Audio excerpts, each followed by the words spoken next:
이번 시간에는 합작 투자의 목적에 대해서 소개하도록 하겠습니다. 합작 투자, 즉 전략적 제휴의 주된 목적은 서로 다른 자원을 가진 파트너들이 자원의 결합을 통해서 개별적으로 그리고 단독으로는 얻을 수 없는 시너지를 얻는 것입니다. 따라서 시너지를 얻을 수 있는 어떠한 목적도 사실은 합작 투자의 목적이 기본적으로 될 수 있다고 하겠습니다. 하지만 세분화된 목적들은 실무에서 활용할 수가 있습니다. 예를 들어서 합작계약서 작성과 관련된 협상에서 제휴의 범위를 설정하는 것은 매우 중요합니다. 이 제휴의 범위를 설정할 때 향후 가능한 목적들을 참고해서 협상에 임하면은 여러분의 실익을 거두는데 상당히 도움이 된다, 이렇게 말씀드릴 수 있겠습니다. 여기서는 대표적인 두 학자가 주장하는 목적을 소개하겠습니다. 먼저 제이바니 교수의 세 가지 측면에서 합작 투자를 통한 가치 창출 방법에 대해서 설명하도록 하겠습니다. 제이바니 교수는 이 전략 경영에서 매우 중요한 그 이론 중에 하나인 자원 기반 이론의 거두입니다. 이분이 지금 현재는 유타 대학의 명예교수로 이렇게 계시는 것 같은데, 주로 앞전에 오하이오 주립대학에서 근무를 하셨습니다. 이분은 합작 투자를 통한 가치 창출은 크게 세 가지 분야로 생각해 볼 수 있다, 이렇게 제시를 했습니다. 합작 투자는 현재 환경에서의 성과 개선을 가져온다. 그리고 합작 투자를 함으로써 유리한 경쟁 환경을 창출할 수 있다. 그리고 시장 진입과 태거를 합작 투자를 통해서 용이하게 할 수 있다. 이렇게 소개하고 있습니다. 하나씩 보자면은 이 현재 환경에서 기업 성과를 어떻게 개선시킬 수 있느냐, 합작 투자가 크게 세 가지를 생각해 볼 수 있다는 거죠. 합작 투자는 규모의 경제를 할 수 있게 합니다. 시장 점유율 그리고 생산량 증가를 합작 투자를 통해서 할 수가 있는 거죠. 두 번째는 학습입니다. 역시 학습이 기업 경쟁력 강화에서 매우 중요합니다. 경쟁 우위의 원천으로서 지식이 매우 중요하게 다뤄지고 있습니다. 그런 의미에서 볼 때 파트너 기업으로부터 기술이나 시장에 대한 지식을 습득할 수 있는 것은 합작 투자의 굉장히 중요한 이점이라고 볼 수 있습니다. 대표적으로 학습 그럴 때 자주 인용되는 사례가 바로 누미 합작회사입니다. 누미는 미국의 GM과 도요타 양사 간의 합작회사인데요. 도요타가 미국 시장 진출을 앞두고 미국의 그 노조 그리고 이제 미국 근로자의 프랙티스 이런 걸 좀 배울 필요가 있기 때문에 GM과 합작을 원했고, GM 역시 당시에 그 전 세계에서 가장 우수한 생산 시스템을 가지고 있는 도요타 시스템의 주인공 도요타와 합작을 통해서 생산 시스템의 효율화를 도모하고자 했던 것이고, 양자의 니즈가 맞아서 합작 회사를 만들었는데 궁극적으로는 어떻게 됐냐면은 도요타가 더 많은 학습을 할 수 있었던 거죠. 이 학습하는 방법에 대해서는 별도의 시간을 가지고 충분히 이야기하도록 하겠습니다.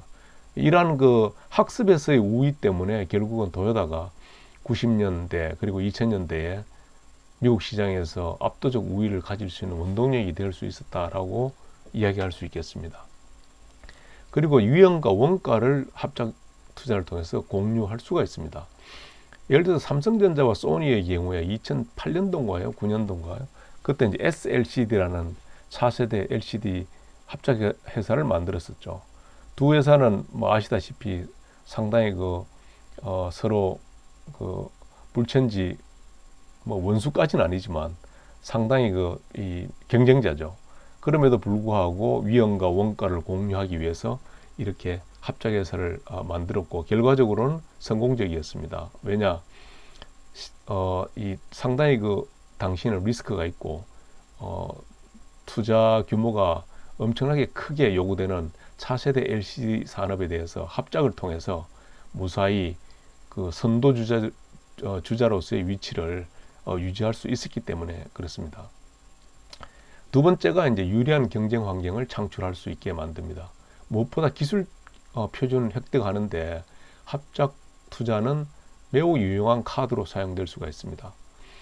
그 기술 표준에 대한 그 합의는 시장에서 어떤 대기를 피할 수 있게 만들어주기 때문에 파트너 기업들에게는 상당히 의미가 큽니다. 특히 그 네트워크 산업에서는 규모에 대한 수학 최종 기대를 할 수 있기 때문에 그 어느 기술 표준에 들어가느냐 하는 것은 매우 중요하고, 이때 굉장히 그 빈번하게 사용되는 제휴 형태가 바로 합작 투자입니다. 그 다음에 또 한 가지는 암묵적 담합을 촉진할 수 있습니다. 정부의 규제를 받지 않는 방식으로 비교적 쉽게 이제 암묵적 담합을 합작 투자에서는 할 수 있기 때문에 서로의 의도를 상당히 쉽게 이렇게 파악이 가능하기 때문에 불필요한 경쟁을 서로가 피할 수 있어서 기업의 경쟁 환경을 유리하게 이렇게 끌고 갈 수가 있는 거죠. 그 다음에 더 중요한 게 신규 시장 진입 원가를 낮출 수가 있습니다. 합작 투자를 통해서 파트너가 가지고 있는 지식 역량을 이용함으로써 신규 진입자의 경우에는 그 코스트를 상당히 낮출 수가 있는 거죠.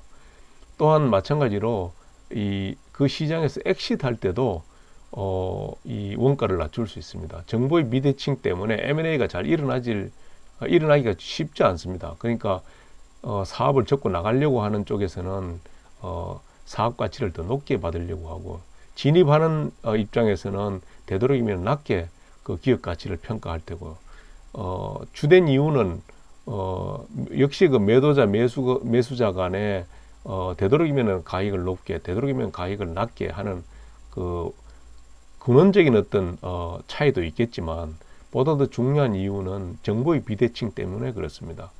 진입자는 그 회사의 그 내부 정보를 알 수가 없기 때문에 그 재무제표를 보고 밸류에이션을 하는데 충분치 않을 가능성이 굉장히 큰 거죠. 그래서 이 합작 투자를 통해서 그러한 정보의 비대칭 관계를 해소시킬 수가 있다. 그다음에 불확실성을 관리할 수 있습니다. 그 초기에 낮은 원가로 완전히 그 풀 M&A를 하는 것보다는 소규모 투자를 통해서 전략적 유연성을 확보할 수 있는 수단으로 이렇게 활용할 수가 있기 때문에 실물 옵션 기능이 있다. 옵션이라는 게 뭔가요? 살 수 있는, 팔 수 있는 권리를 가지는 거지 않습니까? 그러니까 권리만 가지고 있다가 나중에 불확실성이 거치게 되면은 전액 매입을 하는 그런 프로세스를 가지는 거죠.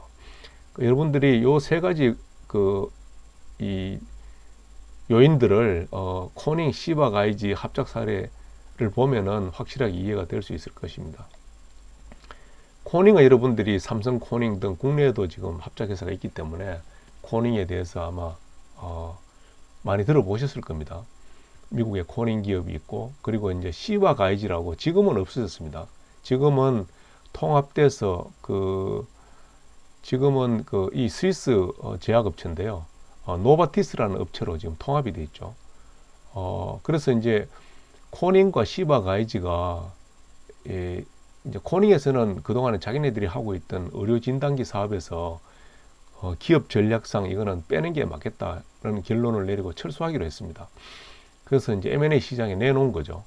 근데 시바 가이지는 이 사업에 진출하기로 결정을 했습니다. 그 양자의 전략적 목적이 맞아떨어진 거죠. 근데 역시 정보의 비대칭 때문에 그 적정 가격 산정에 어려움이 있었습니다. 그래서 우리가 합작 회사로 한번 운영을 해보자. 그러면 서로가 이제 보다 적정한 밸류에이션에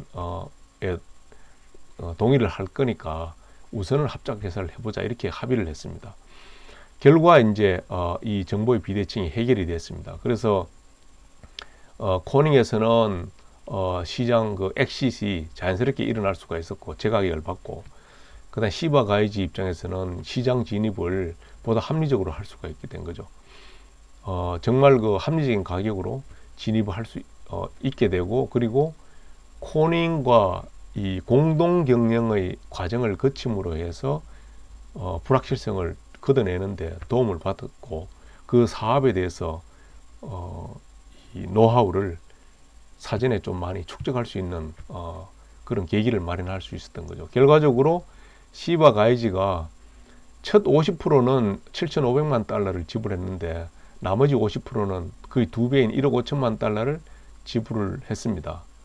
적정 가격이 이렇다는 것을 동의를 한 거죠. 물론 이제 그 나머지 지분 50%를 팔기까지 코닝의 적극적인 협조가 있었던 것도 기업의 실적을 개선시키는데 상당히 그 도움을 줬던 요인도 있긴 합니다. 얕은 시바 가이지 그리고 코닝 양쪽 다가 해피한 그런 결과였습니다. 그래서 인수보다는 합작 투자를 택함으로써 시바 가이지는 불확실성을 관리할 수 있었던 거죠. 그래서 앞부분에 세 가지 요소들을 다 설명하고 있는 사례라고 볼 수가 있겠습니다.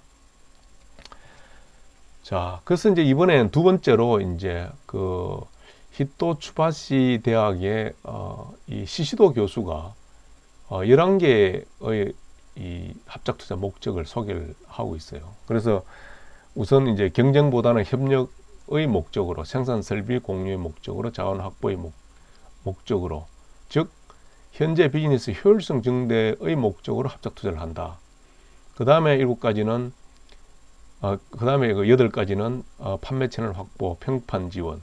평판 지원이라고 하는 것은 외국 기업이 가지고 있는 글로벌 시장에서의 레퓨테이션을 의미를 합니다. 이걸 로컬 기업이 가져오면은 그 합작회사는 성립이 되는 거죠. 그걸 의미를 하고 현지 시장의 전문성이 필요하기 때문에 합작회사를 하는 거고, 마찰, 알력을 완화하기 위해서 합작 투자를 합니다. 예를 들어서 일본 기업이 중국 시장에서 사업을 하는 데는 상당히 그 부담이 있을 것입니다. 레퓨테이션 문제 때문에, 중국 소비자의 거부 반응 때문에. 그렇지만 중국 기업 중에서 상당히 사회적 지위가 있고 스테이터스가 좋은 그런 기업이 있다면 합작 투자를 통해서 그러한 부담을 상당히 줄일 수가 있는 거죠. 그 다음에 이제 브랜드 소개 목적으로, 기술 소개 목적으로, R&D 목적으로, 비용 공유 목적으로, 이런 것들은 신규 비즈니스 또는 신규 시장 진입 목적입니다. 크게 두 가지의 목적을 가지고 있다, 이렇게 소개를 하고 있습니다.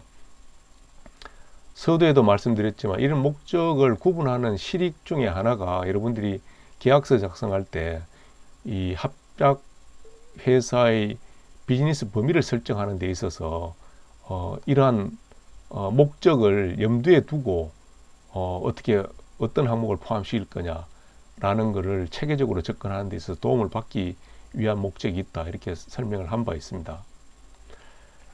따라서 이제 결론을 말씀드리자면, 제이바니 교수는 세 가지를 제시를 했다.